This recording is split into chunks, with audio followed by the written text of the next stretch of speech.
گوجری زبان میں اپڈیٹ سنیے۔ کسی بھی جگہ پر حکومت کی ذمہ داری اس کا عوام نہ روٹی کپڑوں اور رہائش فراہم کرنی ہے، لیکن بدقسمتی نال ریاست جموں کشمیر دنیا کو وہ خطہ ہے جیت ہندو انتہا پسند حکومت کشمیری عوام تو نواڑو کھس رہی ہے۔ مودی کی ہندوتوا حکومت من گڑت الزامات عائد کر کے کشمیری مسلم ملازمین نہ مجھ تیجڑ ماں نوکریاں تو فارغ کر رہی ہے۔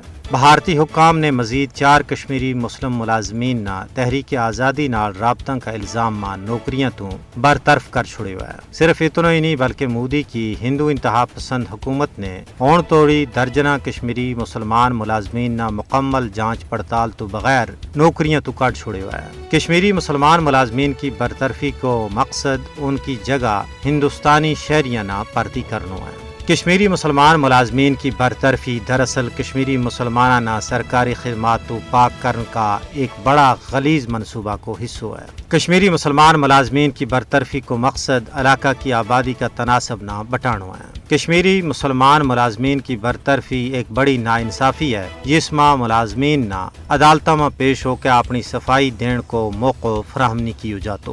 بھارتی ہندوتوا حکومت پوری طرح نال کشمیر پر اپنی گرفت مضبوط کرنے کا چکر میں ہے۔ یہی وجہ ہے کہ ڈومیسائل کا قانون میں تبدیلی کر کے لکھاں کی تعداد میں غیر ریاستی ہندوؤں نہ کشمیر کی شہریت دیتی گئی۔ ریاست جموں کشمیر نہ یونین ٹیریٹری میں تبدیل کر دیتو گیا۔ تاریخی مقامات کا نامہ کی تبدیلی، کشمیر کا جھنڈا کی بے توقیری، اردو زبان کو خاتمہ، یہ وہ اقدامات ہیں جڑا حد درجہ افسوسناک اور ہندوستانی حکومت کا خوب سے باطن کو پتو دے رہا ہے۔